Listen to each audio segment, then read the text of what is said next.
please join me in welcoming Dr. Kephart to our distinguished lecture.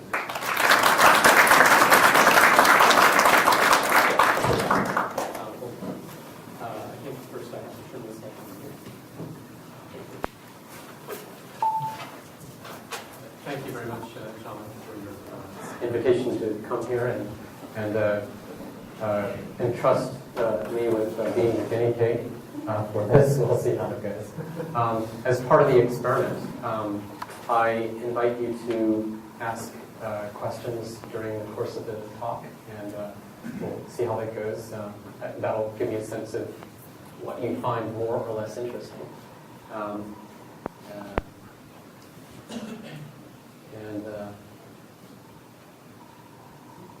Excuse me, I need to make sure. Okay, there we go. I'm getting pinged by some of my colleagues at IBM right now. Hopefully, we can stave them off. I've been at IBM research for a number of years and been involved in a number of different things. I guess as you could guess from my biography, I tend to take an interest in a diversity of things. I started out my career in theoretical computer virus epidemiology. I got seduced into working on IBM's antivirus product, and there we decided that if you can take advantage of the macroscopic analogy between computer viruses and biological viruses, maybe at the level of epidemiology, perhaps you could apply it at the microscopic level, and we ended up producing an immune system for computers that was patterned after a lot of what T cells and B cells and other elements of the immune system do. It was quite fun.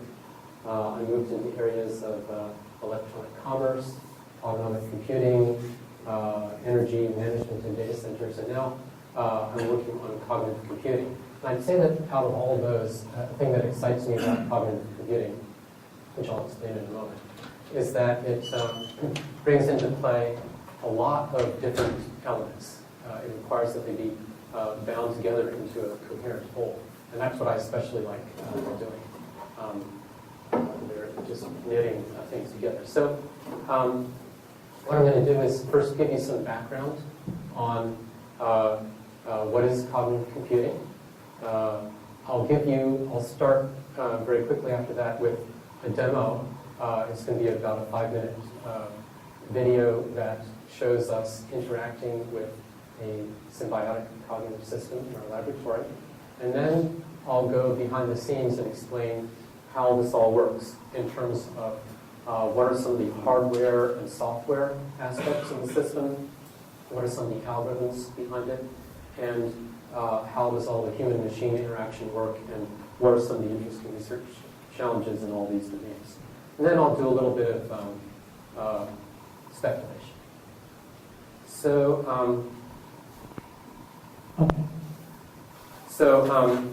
How many of you have heard of IBM Watson and the Jeopardy contest with Brad Rutter and Ken Jennings? Some of you may have seen this. This was 5 years ago now, it's hard to believe it's been that long.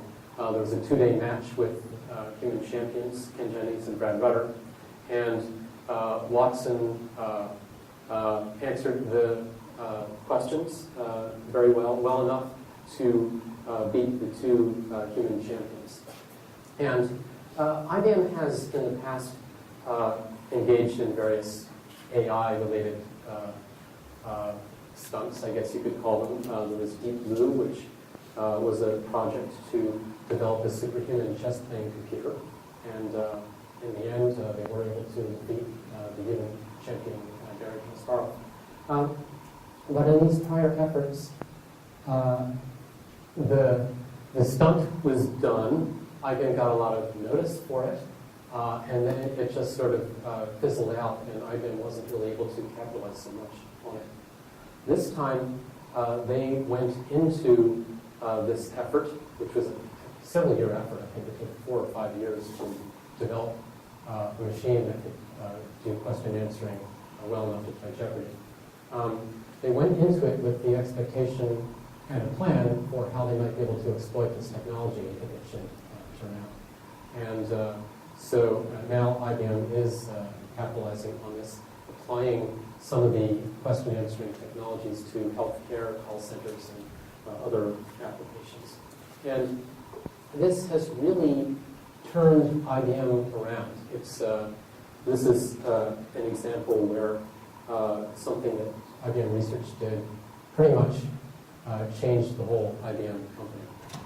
IBM reorganized itself in 2014. They created a Watson division, which is very large. They actually carved out some of the software division and some of the research and put it together to bring advanced cognitive computing technologies to market, starting with question answering, but then the intent is to go well beyond that. So within IBM Research, which maybe I should say something about, Noreen suggested that I do this. For those of you who don't know, I'm from the Yorktown lab, which is the original research lab. It's located in New York, close to the company headquarters. That is still by far the largest of the research labs. They're probably in the order of, I don't know, the exact number is 1,500, 2,000 of us. PhDs, software engineers, and the like. There are other locations that we have around the world. There's a lab in Almaden, in California, in Austin, Texas. Then there are some throughout the world. The Zurich lab has been around for quite a long time. Tokyo has been around for a long time. The India lab as well. And there have been some new ones that have been put into, that have been arising in the last few years in Dublin, in Brazil. We have one that we started recently a year ago in Kenya, in Nairobi. So we're really trying to make IBM Research a worldwide enterprise. When we start up a lab in a place like Nairobi, it's a very interesting opportunity to delve into new kinds of problems that we haven't really grappled with before, problems that could have a big impact on society in those particular regions. So anyway, the Cognitive Computing Initiative really caused IBM Research to be reorganized, and one of the major branches was cognitive computing, along with cloud and services and things like that. It's really one of the four big pillars of research. And within the cognitive computing part, which is about 500 researchers, it's divided up into these categories that you see here. And I'm in the area called Symbiotic Cognitive Systems. I'll explain in a minute what that is. But we end up interacting a good deal with the other parts, because we're really where solutions come together and draw upon algorithms, knowledge, and data management, software architecture, etc. So what do we mean by symbiotic cognitive systems? Here's our vision. The vision is that humans and cognitive agents complement one another cognitively. They complement one another's cognitive strengths to create a partnership that performs cognitive tasks better than humans or machines can unaided. So what might that look like? I mean, what are we humans good at cognitively? Well, a lot of things. We're pretty amazing in many regards. We have intuition, we have knowledge of the world, we're creative, we're reasonable strategic thinkers. We're good at argumentation. There are a lot of good aspects to human cognition. But there are also deficiencies that have been well recognized. For example, I'll say a little bit more about this in a minute. A lot of cognitive biases have been detected in our decision-making. So what can computers do to help? Computers can be superhuman in areas where humans are not so super. They can do probabilistic reasoning, perhaps based on a combination of simulation, optimization, big data analytics, and the like. The trick is, so part of our old program is to create these cognitive agents. That's one of the important pillars. But the other one is to create natural interaction technologies that enable machines to interact with us on human terms. Because otherwise, if humans do their cognitive work in their own silo and computers do it in their own silo, that's not an effective partnership. The partnership is about how do you bring humans and computers together. And the adaptation should be on the side of the machines, not us. So why are we using the term symbiotic? I think symbiosis is a natural term to use. You know this term from biology, interactions between two different organisms living in close physical proximity. There are different forms of symbiosis. Some of them are more parasitic than others, but we really mean the more symmetric relationship in which each provides an advantage to the other. And another reason we feel that we can use the term symbiosis is there's good historical precedent for that. There was an article by Littleyer in 1960 in IEEE transactions on human factors in electronics. And he predicted a time when the main intellectual advances would be made by men and computers working together in intimate association. I think he was using men as a synonym for humans.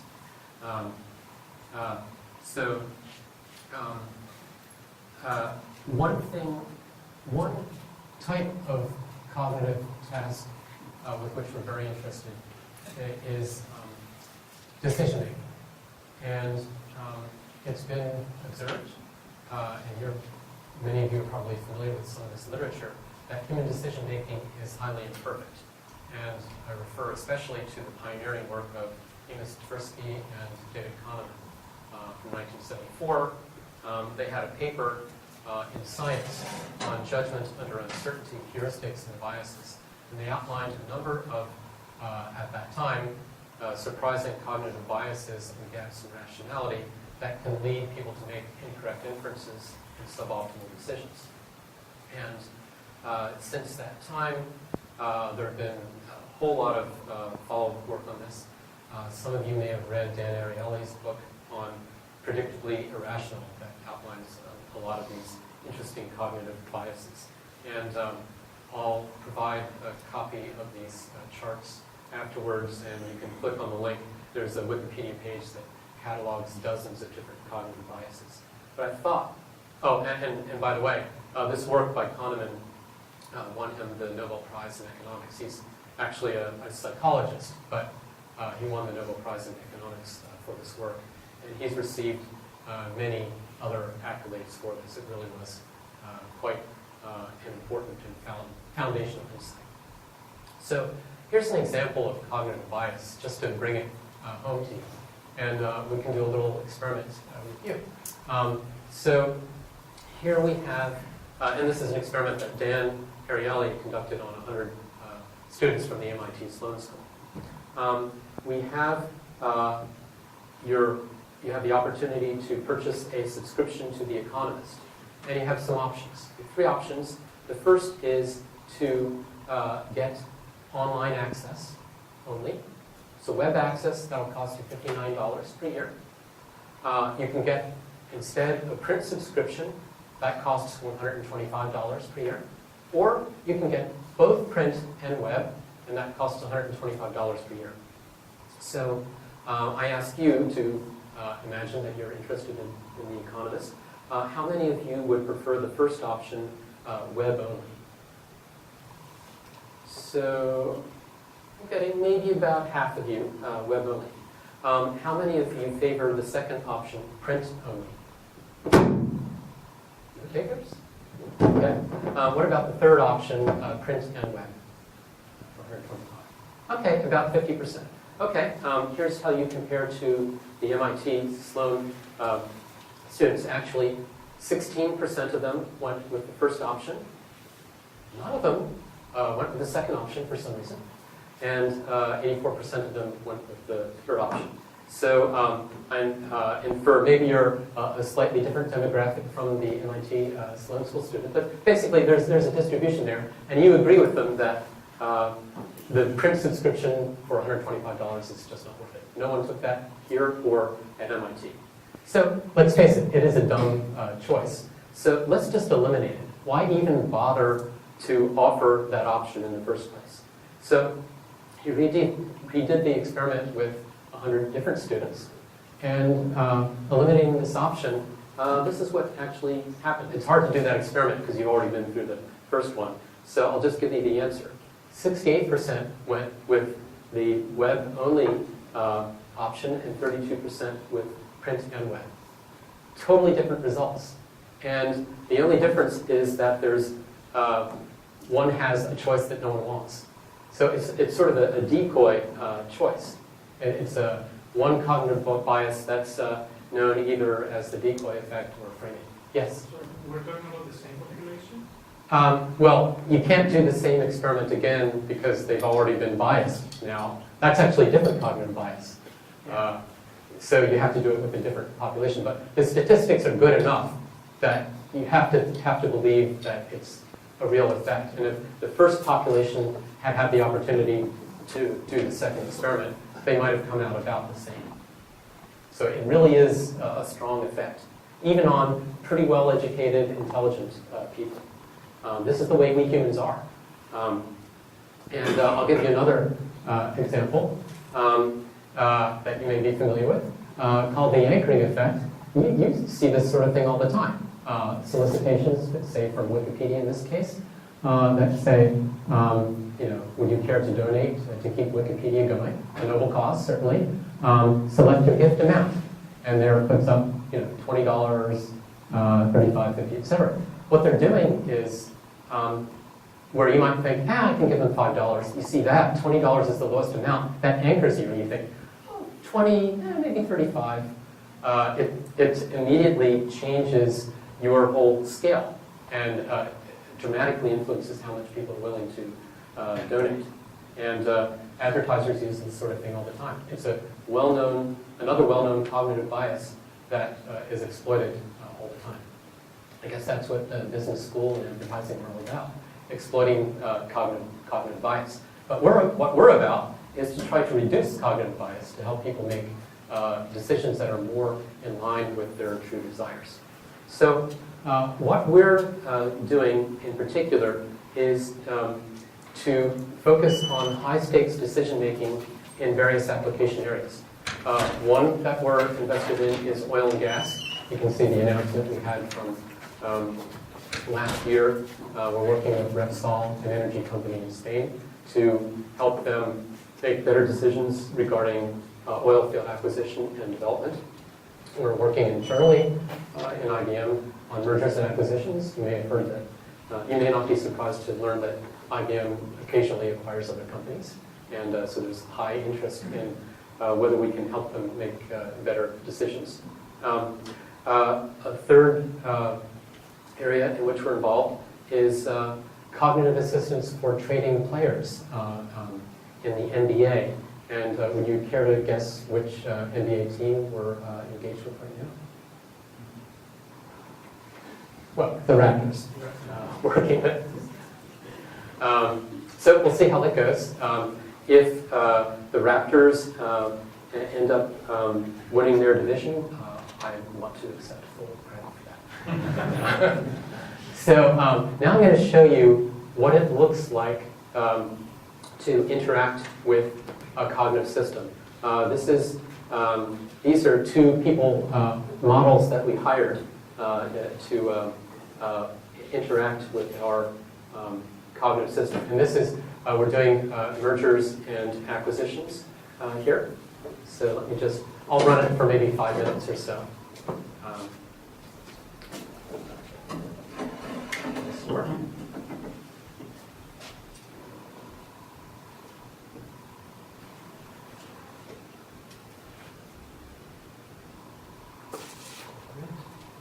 I help you with mergers and acquisitions. Watson, show me companies with revenue between $25 million and $60 million pertaining to analytics. Let's see what I can find. I found 87 companies. Nice. Okay, so that's a good start. What do you think, Brian? But I was doing some. Can you hear this okay in the back? I think we should pull in that Watson strategy group document. There's a lot of key concepts in there. Let's feed it to Watson. All right.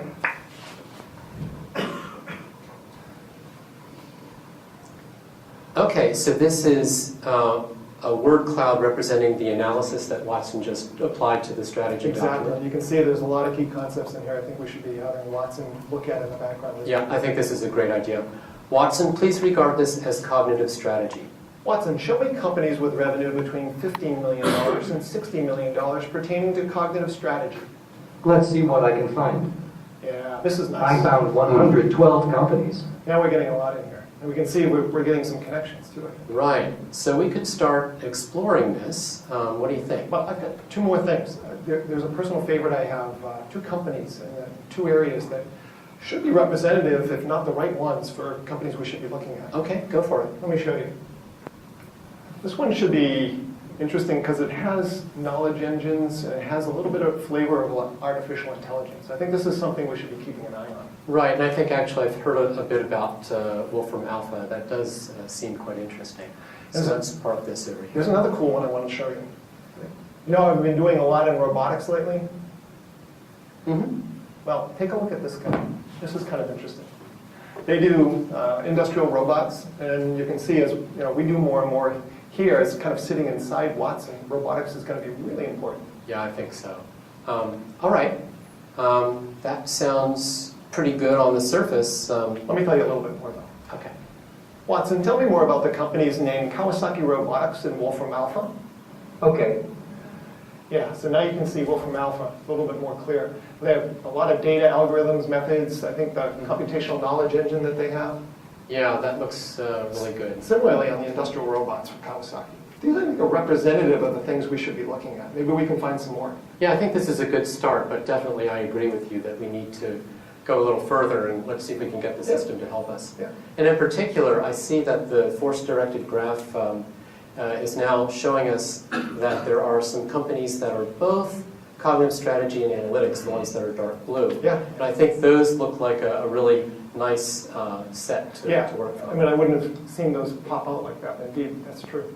Watson, show me companies that are about analytics and cognitive strategy that are most similar to the companies named Wolfram Alpha and Kawasaki Robotics.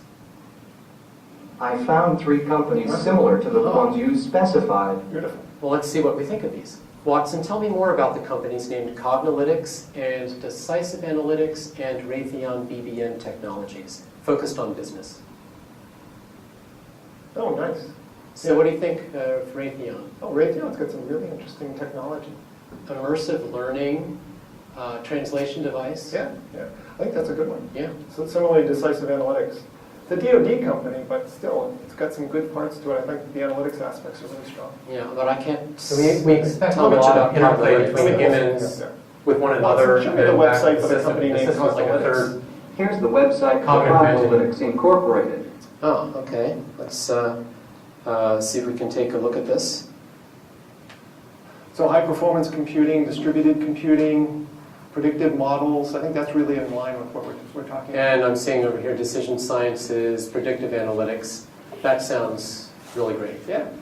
So what do you think of this set? Do you like all of them or what? I say we start with this 5 and dive a little deeper. Let's compare these things. Sure. Watson, show me a decision table. Here is a decision table that will enable you to compare companies side by side.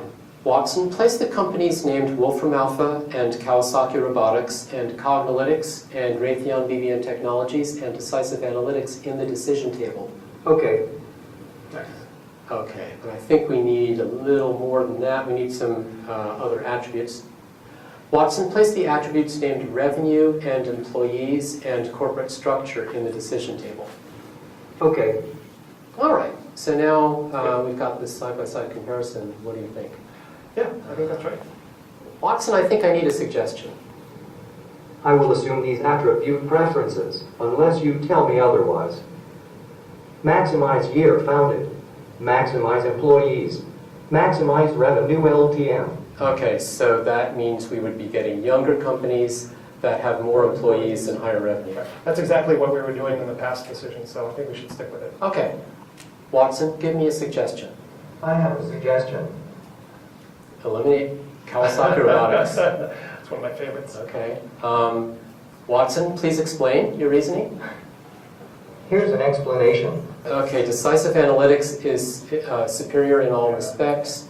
Indeed, it is newer. It's larger in both employees and revenue. All right. You willing I to have give to up on agree. it? Yeah. Okay. Watson, how about another suggestion? I have a suggestion. Oh, Okay. So I think you get the it's idea. moving Wolfram Alpha. No, I'll leave it there. So what you see here is the two of us interacting with one another, and with the system is sort of a third element in the discussion that sort of pops in and out as needed. What I can show you, let's see. Okay, advanced ahead here a little bit. Okay, so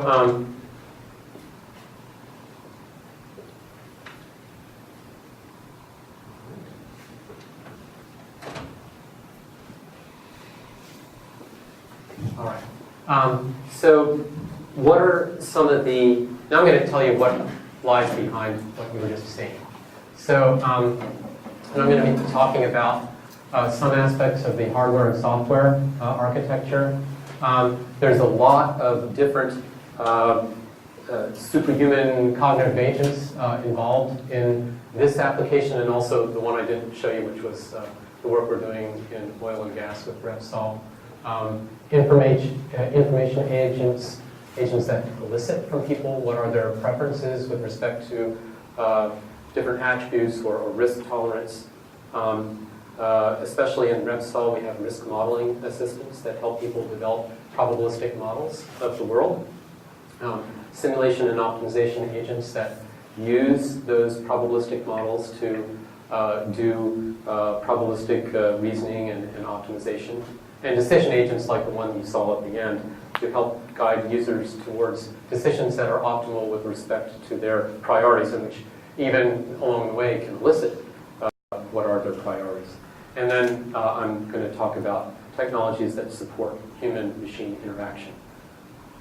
So first, the architecture. I'm going to talk about the hardware aspects. So you saw in that video what our lab looks like. Here's a little bit more of it. And we've got a bunch of equipment in there. You certainly saw the large display. There are displays mounted all around the room. I don't know if this will show up. Yeah, but you can see there are some screens on the side as well. There's one in the back. These screens can move around on tracks. There are some touch tables that we're using for the project we're doing with the Toronto Raptors. Microphones all over the place. We were using the lavalier, but we do have microphones in the ceiling as well, with the intent that someday we will free ourselves from having to speak into one of these things, and just the room will be able to pick up our voice. We'll be able to localize where we're talking. We'll be able to isolate using acoustic microphone arrays. It'll be able to isolate the speech coming from different areas of the room, so we'll know that's Jeff talking, that's somebody else talking there, and we'll be able to isolate the speech channels from one another. Speakers, of course, cameras all over the place. We have kinects that are able to detect where people are in the room, and also they're useful for detecting gestures. And the oblong wand system is something we use. You might have seen me in the video using a wand to move pixels around. We can do that. We can move the pixels not just from one place on the large display to another, but we can just flip it to the back screen if we want, and just put any content anywhere we want. We can also use the wand as a remote control. If we had this instrumented, I could probably point at the lights and click them on and off with a device like this. I could probably turn the projector on and off. So there are a lot of fun things that we can do, and we've been really experimenting with the hardware. Now, what about the software? Can I ask a question? Yes. About the microphone, right? So in the video you showed, it seems one speaker wearing the push-to-talk microphone, and you are not wearing it, right? Oh, actually, I was. Oh, really? Oh, you It's just very discreet. Yeah, probably you were seeing me from the other side. Oh, okay. The demo didn't use the microphone, right? No, we're still working on that. We do have a video. I don't have it here with me, but where we have two people sitting at a table just about this size. One of them is reading a soliloquy from Hamlet. Another is reading a cake recipe, and they're talking at the same time. And with a regular microphone, it just sounds like you can't make out anything. But with the microphone array, you can steer it to one of them or the other and very clearly distinguish one many decibels above the other. So really pretty clean separation. Any other questions? Okay, so I'll talk about the software architecture aspects of this. What are we seeking with such a system? Here are some of the characteristics we want it to exhibit. Robustness. When something fails, you don't want the whole system to go down, and you want some degree of self-repair. Evolvability. You should be able to upgrade components of the system on the fly while the system is running and still have it work. You want to be able to extend it easily. The same idea. You want to be able to add function to the system. And also, it shouldn't depend on details of language and technology. You should be free to write any of these components in any way that you like and have that not matter to the rest of the system. And what works very well for this is a multi-agent kind of system. If any of you know something about earlier work that I did on autonomic computing, a lot of the same considerations applied there.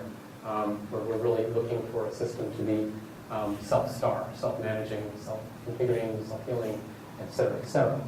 With cognitive computing, we care certainly about that. We also care very much about the payload, that these agents are able to interact with people in the way I described to enhance our cognitive capabilities. So here's actually what was behind the mergers and acquisitions demo that I showed. It's about 24 agents that are interacting. I won't go through it in detail, but in broad outline, the speech is coming in through the microphones. It's getting transcribed. There's some pub/sub messaging that pushes it out on various channels. Agents receive the text. One of them turns it into a set of commands.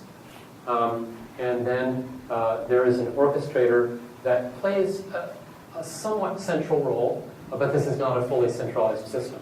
It routes commands to various other agents in the system, but it does not fully dictate their actions.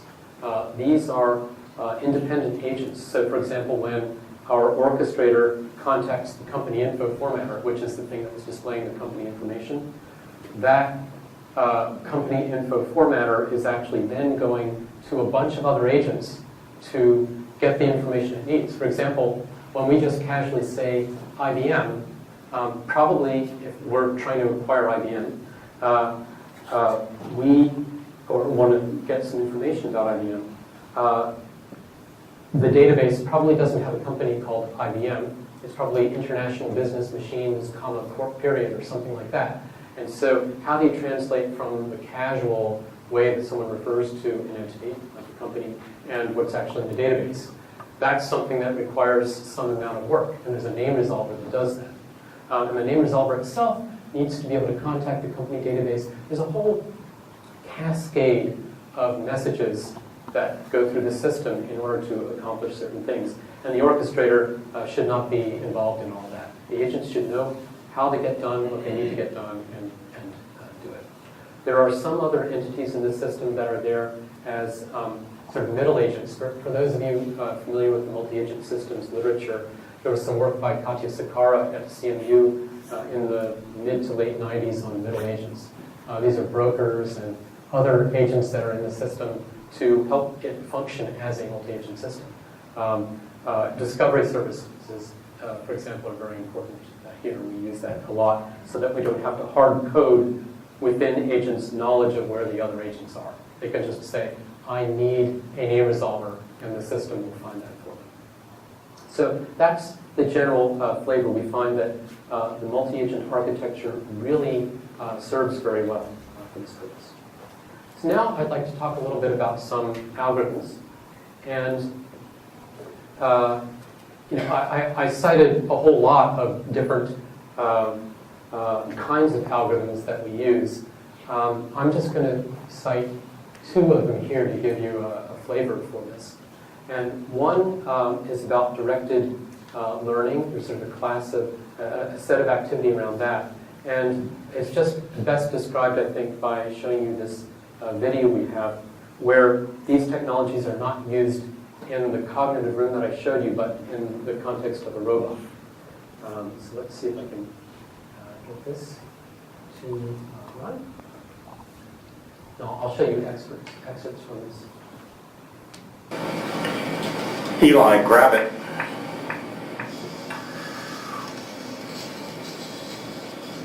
It here, what does it mean? That's actually a complicated question. It here is, well, the only thing there. Eli, So grab wasn't it. I'm confused.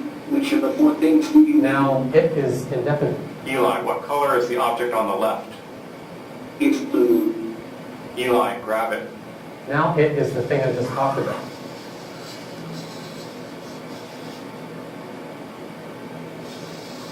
And also note that the system asked for some disambiguation. Came back and said, I don't know what you mean. Eli, Can you grab that object. Now, that object is the thing I'm pointing to. A different way of getting to it.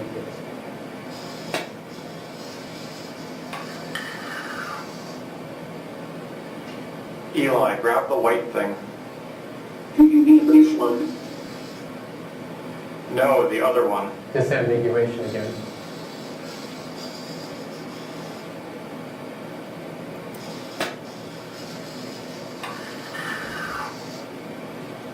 Eli, grab the green thing.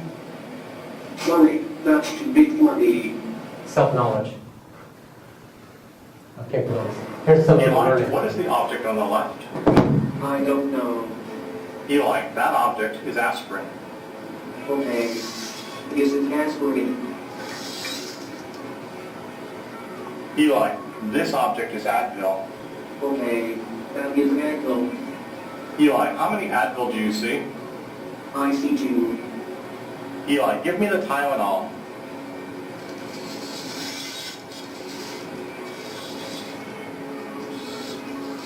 Okay, so that continues a little bit. So that's some learning of nouns. Let me skip forward a bit and show you learning of new verbs. Eli, poke the thing in the middle. I don't know how to poke something. Eli, point at it. Eli, extend your hand. Eli, retract your hand. Eli, that is how you poke something. Okay. Now I know how to poke something. Eli, poke the red object. Eli, poke the object on the left. Eli, poke the Tylenol.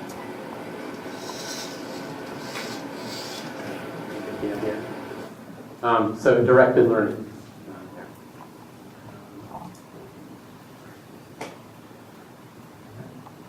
Okay, so that's one kind of learning, a very explicit form of learning. We're also exploring more implicit forms of learning that a lot of you know about. A lot of this is around human preferences, but I won't show that. I'm going to move on to the decision-making aspects. And so you saw in the video a decision table, and then it was making some suggestions. So I'll tell you a little bit about what underlies that. We're using something that we call Bayesian smart swaps. It derives from some work that was done in the late 1990s that was written about in the Harvard Business Review, a sort of style of narrowing down choices called even swaps that helps a decision maker when they're faced with a few alternatives to make progressively narrow things down. Later, in 2007, some refinements were made to the process, and we've built upon that. But let me just show you how this sort of thing goes. Let's say that you have, maybe you're hiring someone, and you have Alice, Bob, Chris, and Diane. You're trying to decide among them, and they have a bunch of different attributes. You score them in terms of their experience, their technical skill, their communication skill, and the quality of their references. And so, as a first step here, a system can help you identify when one absolutely dominates the other. And you can see that Chris absolutely dominates Diane in this particular case because if you look at it, Diane is no better than Chris in all the attributes, maybe tied in one, but there's no sense or attribute in which Diane is better than Chris. So you can eliminate Diane from consideration. That's absolute dominance. Then there's a notion that was introduced in even swaps, where a practical dominance, which is, it's not absolute, but pretty darn close.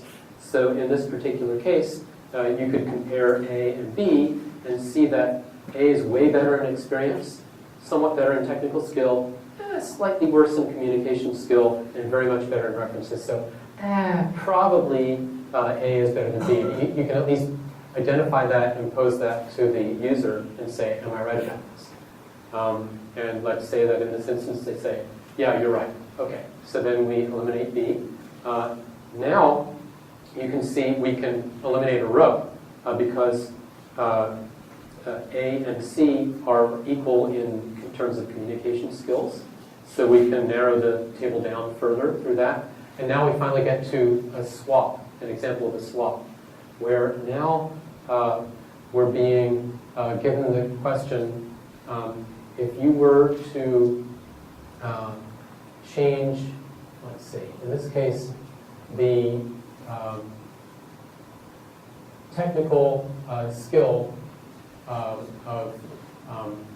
A to a 4, then how could you find a person A prime, someone who's equivalent to Alice in capability, but we increase her technical skill? How would you decrease her experience to make her equally attractive to you? That's a question that's put to the user. Let's say the user says 5. I would reduce her by 1 notch in experience to make up for increasing her by 1 notch in technical skill. If that's the answer, then you can see that there's an absolute dominance again, and Alice is the one that you should hire. That's the idea. So there are 4 different kinds of things: absolute dominance, practical dominance, equal attributes, and swaps. And it can be proven that there's always one of these things that you can do to advance the decision problem. One interesting aspect of this, and this is the technology that underlies the decision table that we showed. An interesting thing is that the system is not just guiding you to a decision that best reflects your preferences, but it is also simultaneously learning about what are your preferences. And to understand what that looks like, here's a representation of, let's just boil it down to skill and experience and say those are the only 2 attributes. We have Bob here, B, who has experience of 0.2 and skill of 0.6. We're normalizing between 0 and 1. Depending on Alice's attributes, we could say that if Alice is superior to Bob in both of those, and that would be represented by the dark red region, then of course Alice is better than Bob, is preferred to Bob. And of course, if Alice is inferior to Bob in both of those attributes, then you're in this dark blue region, and we can say definitely that we have absolute dominance in the other direction. What about these regions here, in between? Here we don't know for sure, because Alice is better in one attribute and worse in the other. But what we can say is, if we have some prior on the weights of the utility function, let's say that it's a linear weighted utility function with some weight on experience. That relative weight let's say, is uniformly distributed between 0 and 1. In that case, we can compute a probability for Alice to be preferred to Bob for any point here. So let's say Alice is here at 0.8, 0.2. We can compute that with 60% likelihood, based on our prior, Alice is going to be preferred to Bob. All right, so let's see how the tool actually works. So here are the original beliefs on the weights. They're evenly distributed between 0 and 1. Now we can put a question to the user and say, all right, I think with 60% likelihood you'll prefer A to B, but am I right? And if the answer is, so if the answer is yes, then we know that actually the magic weight at which there's a difference is 0.4. So if they say yes, we know, aha, the weight must lie somewhere above 0.4. And if they say no, we say, aha, the weight must be less than 0.4. So now your knowledge of the weights is sharpened. And because of that, you now, if you were to recompute this kind of diagram, you would see that your certainty is greatly expanded. And now there's just a much narrower region of uncertainty. So you can make progressively better guesses as to that. You have a better understanding of the utility function, and also you can ask better, more targeted questions of them as you go along. So it's kind of nice. And we built a tool out of this that we use at research. And it's a very general tool. All you need is create an Excel spreadsheet with a table of your preferences, identify what the general direction of your preferences is. You may have remembered from the video, Watson was saying, I'm going to assume that your attribute preferences are you prefer younger companies that have more employees and revenue. And we said yes. That's all it needs in addition to the table, and then it can get started. And we can run smart swaps. So we're employing this in several of our applications. It's completely application independent. And we've done some evaluation of this that shows that it's really a pretty good way to whittle down a decision table. You can get to an answer in a fairly small number of iterations. Now I'm going to show you some things about human-machine interaction. And you already saw the Eli video. What does it mean? It can mean many things, and it's a very natural concept to us humans. It's a tricky and challenging thing to do with robots and computers, but you can see we're making some progress along those lines. So imagine taking what you saw in the Eli, the robot video, and applying it to the video you saw of Brian and me interacting with the system in the room. I said some things that were rather awkward. Celia, please tell me more about the company's name, blah, blah, blah, blah, and blah, blah, blah, blah. That was a bit of a mouthful. And especially when I said, Celia, place the companies named A and B and C and D and E in the decision table. That's pretty tedious. That's not a really natural sort of interaction if you're relying entirely on speech.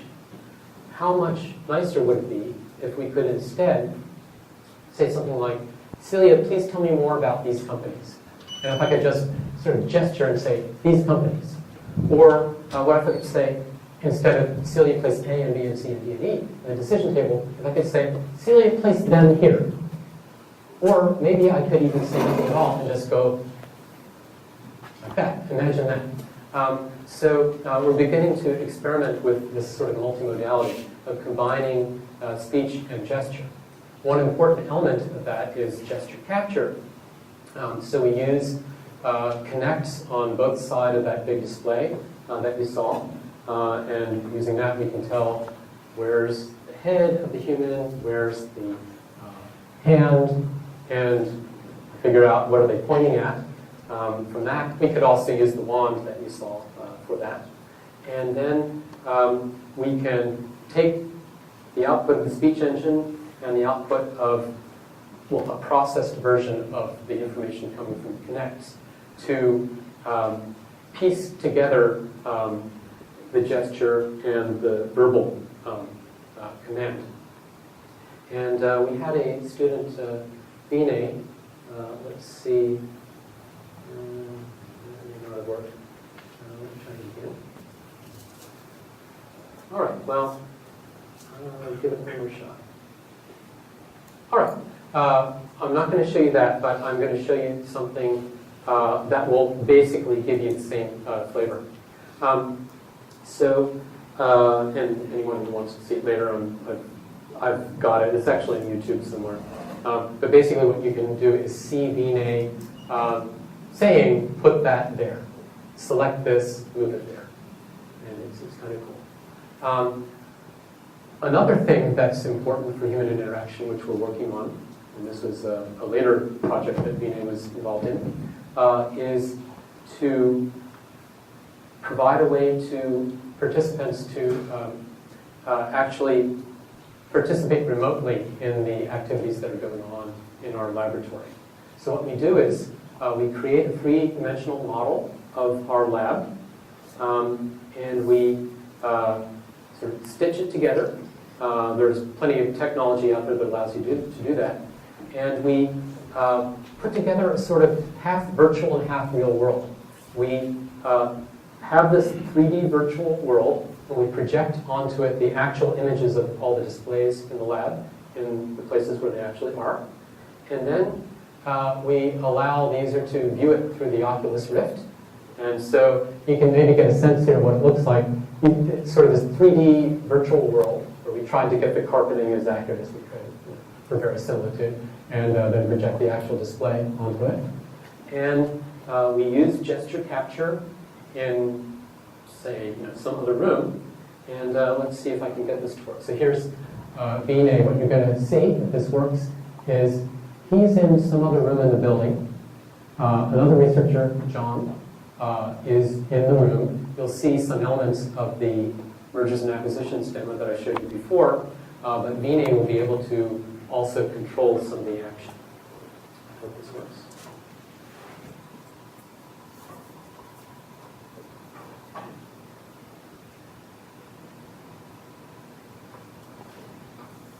Celia, I need help with acquisitions.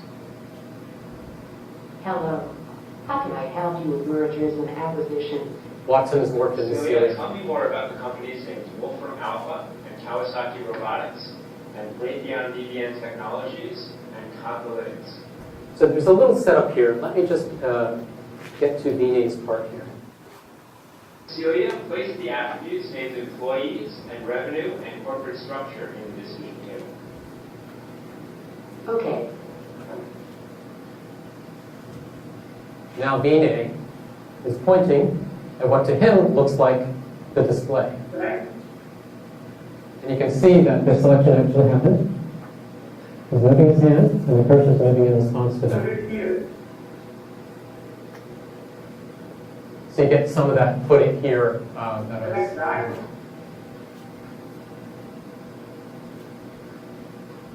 Put it here.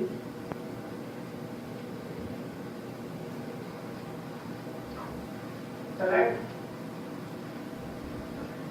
So video goes on for another minute or so, but I think you get the idea.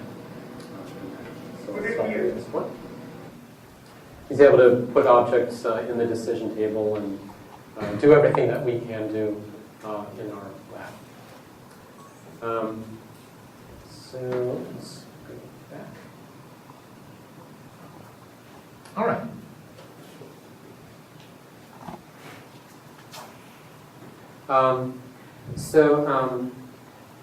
There are many ways of sensing gestures. I talked about the Kinect. We have the wand.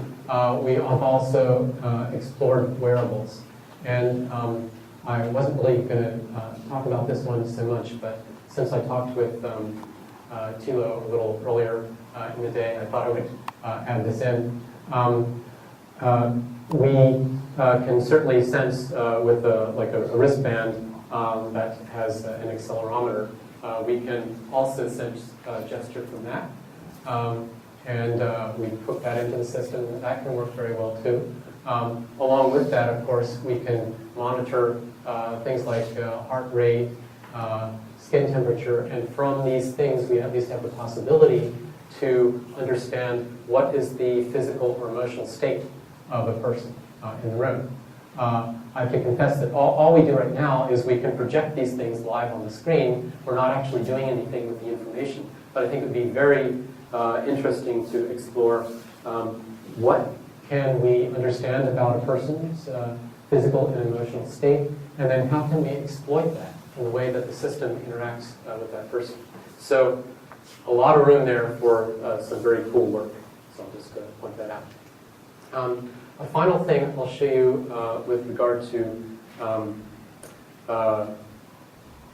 human interaction, maybe I'll show you just one of these things, is something called, is called Proxemics. You'll get the idea here.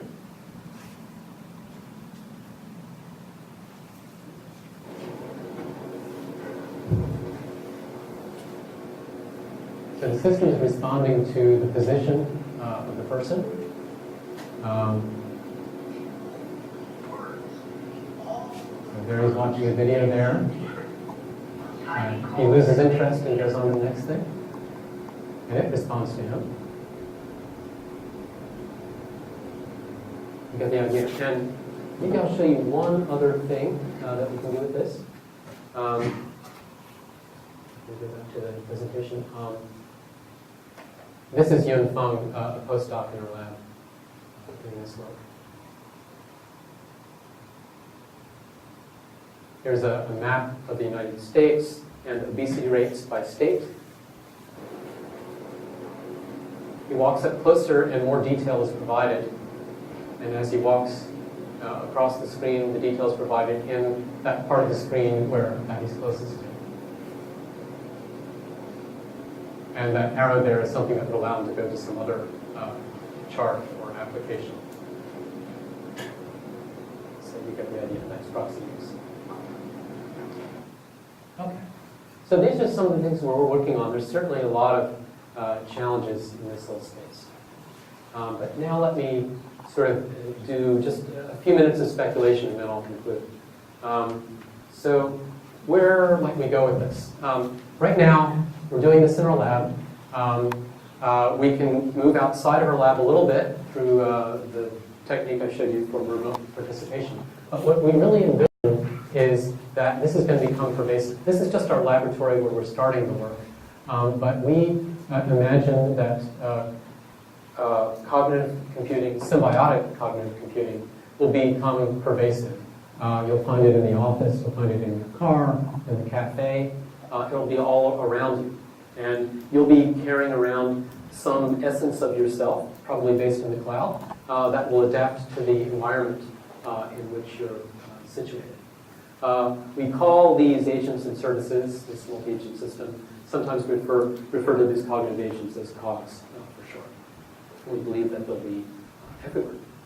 And if they're everywhere, that leads to some very interesting prospects. And I think what's going to happen is ultimately we're going to see millions or billions of software agents, many of them offering cognitive services out there. And they will be interactive with one another. They will dynamically come together to form cognitive applications. I think this will be not just an IBM thing, but industry and academia and the whole world would really contribute to this. It's going to sit in the cloud. It's going to be agent-based services. They're going to be autonomic. To make this work, a lot of different things have to happen. The software engineering community has to contribute specifications and toolkits that allow agents to communicate with one another and provide common agent functions. And this is a very interesting prospect, and it actually harkens back to some earlier work that I did maybe 15 years ago. And we were talking about this just a little bit earlier today with some of Maureen's students in this lab. We studied this idea of there being an information economy in which economically motivated software agents. I mean, let me back up a bit. If this is at internet scale, it's not one organization that owns these agents. And so if they are to interact with one another and provide one another with service, what's the incentive for them to do this? Probably a monetary incentive. So imagine these things to be little micro businesses in their own right, setting prices or paying for other services, both as producers and consumers of information, goods, and services. And we did theoretical studies, simulations of these sorts of environments at large scale and what might happen. We also built some of these agents to satisfy ourselves that it was actually possible. And what we found were very interesting effects where these price bots and shop bots and auction bots could outperform humans when they were engaged with humans, for example, in a continuous level auction. When they were working with or against one another, when we had a society of predominantly economically motivated agents, we observed very wild emergent behaviors. In particular, cyclical price wars were occurring all the time. It's very, very interesting. Just, I won't really go through it, but these are prices among, on the left-hand side, these are 5 sellers that are continually undercutting one another until they have no profit left, and they all give up, pop up to a high price, and then go through it again. We tried various techniques for doing machine learning and multi-agent machine learning. And what we found was it certainly changed things, but what we did was we ended up, it improved things at one level, but if you go to the meta level of the pricing strategy rather than the price that was set, we had just pushed the chaos up to the meta level, and the pricing strategies were now evolving chaotically. It was just wonderfully interesting, and I think there's definitely a lot of need for exploring this and understanding what we're getting into as we move into a world where agents and applications span multiple enterprise boundaries and need economic incentives. There's a whole set of emergent phenomena that are going to occur there. Anyway, back to symbiotic cognitive computing. I just conclude with these remarks. As I said, what we mean by symbiotic cognitive systems is effective partnerships between people and intelligent software agents, and I hope that you got some flavor of what that's like. 2 main challenges are building superhuman agents, and with a focus not on like solving chess or doing Jeopardy in our case, but rather we set our sights on the many areas of cognition where humans aren't so good. There's plenty of work to do there, capture the low-hanging fruit, and there's a lot of good stuff we can do, and I think the decision agent is one example of that. But a really key thing is if you want to take advantage of both human and computer cognitive capabilities, you have to find the right way of blending them, and we're doing a lot of work on natural forms of interaction to support that. And as you just saw, my speculation, my belief is that this will all become quite pervasive and reach internet scale. In order to do so, it's going to require a worldwide collaboration, and so I'm hoping that maybe some of you can get interested in aspects of this. It calls for a great diversity of approaches and skills, just as autonomic computing did. So I'll leave it there, and we'll be happy to entertain any questions you have. Thank you, Jeff.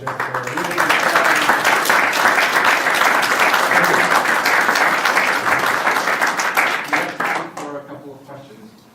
Yes. I have a question for the price trading part.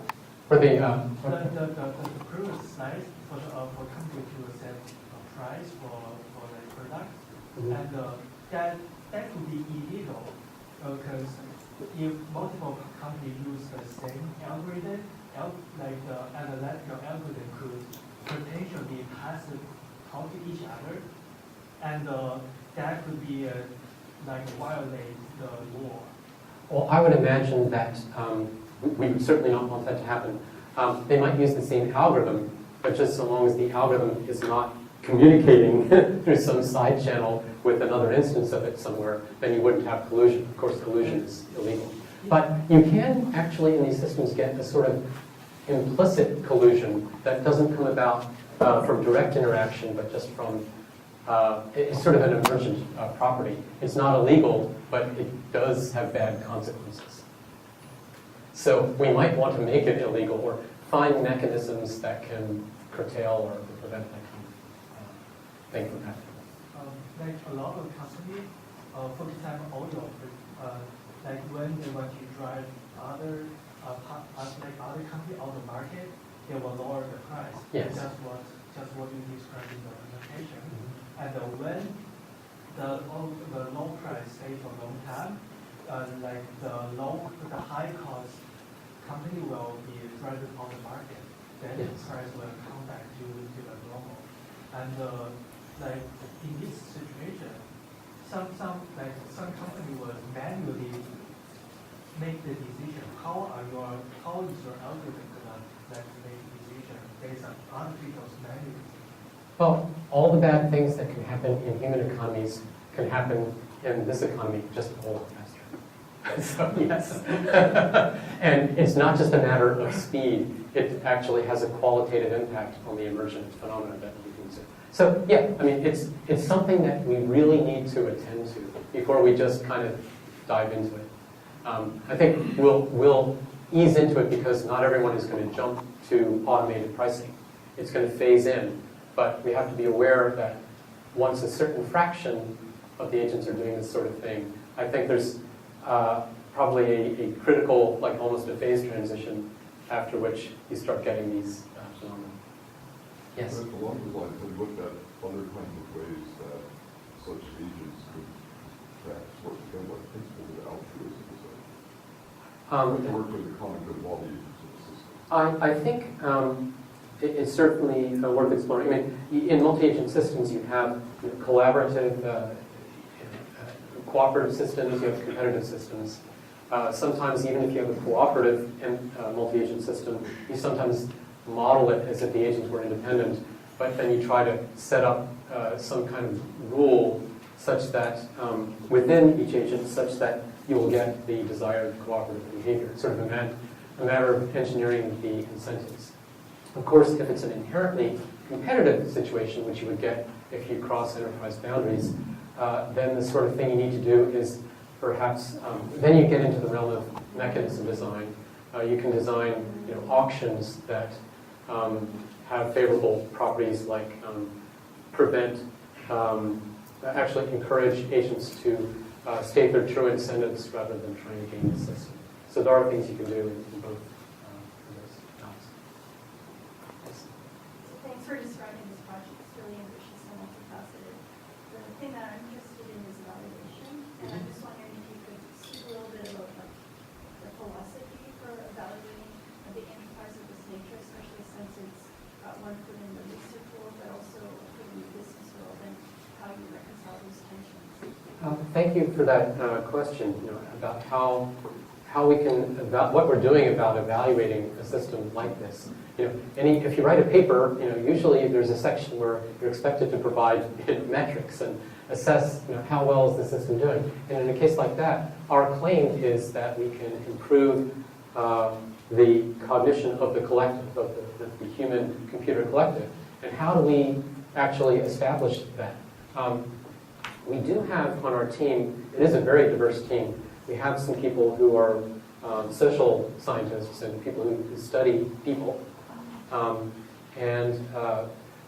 We have not conducted the sort of studies that I would like to see yet, but the intent is to do that. And one model we can take for that is some work that Tom Malone and others at MIT have done, where they have a notion of collective intelligence.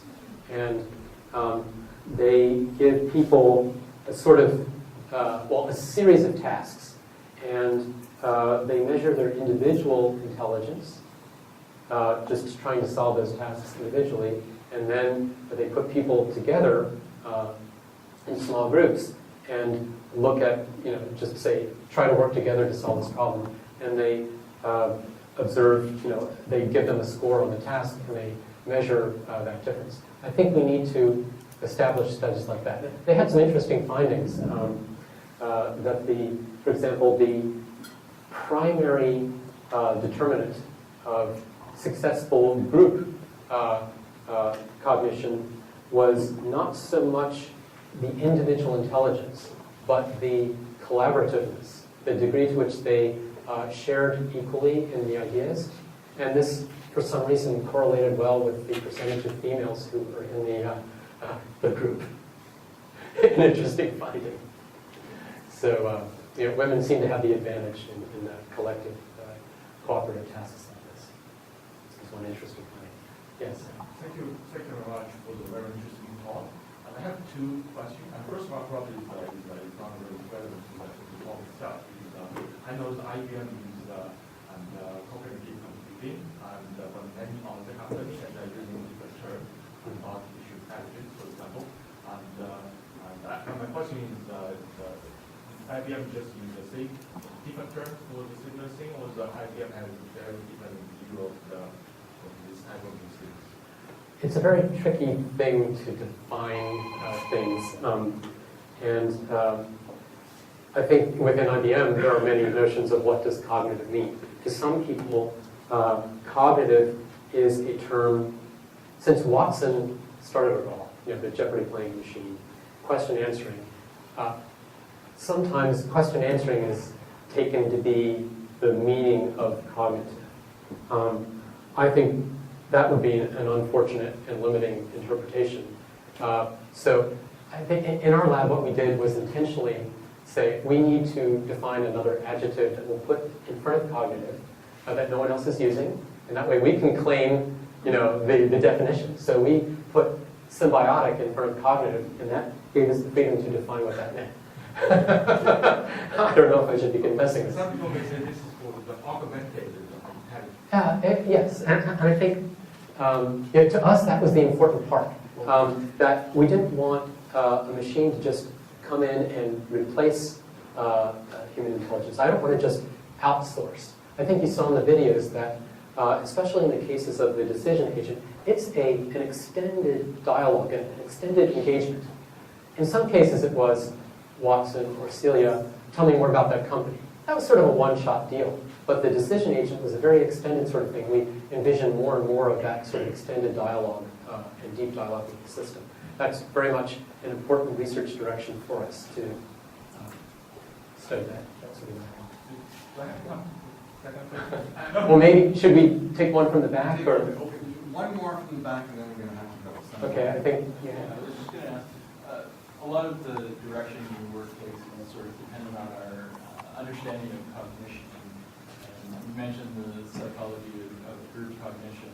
I'm just wondering, are there any other recent developments in psychology that you find really interesting and are directing your future work? It would be good if we could have one of our social scientists here to answer that question. But what I can say is we can take inspiration from a lot of different places, some of them sometimes surprising. I was talking with Thilo earlier today about work that he's doing with monkeys. And I never thought, I've always posed this as human-machine collaboration. I never thought of monkey-machine collaboration, but it seems very interesting, and I think there are actually some facets of what he's doing that might inform our work, so I think it would be very interesting to pursue it. So inspiration can come from so many different places, and that's part of why I like coming to a university like that. I expect I'll be getting more insights today about things I never would have thought of that we might be able to incorporate. It's so multidisciplinary what we're doing, and there's just a lot that we can draw. I want to thank you for a really inspiring and terrific start off to our Distinguished Speaker Series. Thank you so much. Thank you. Thanks very much.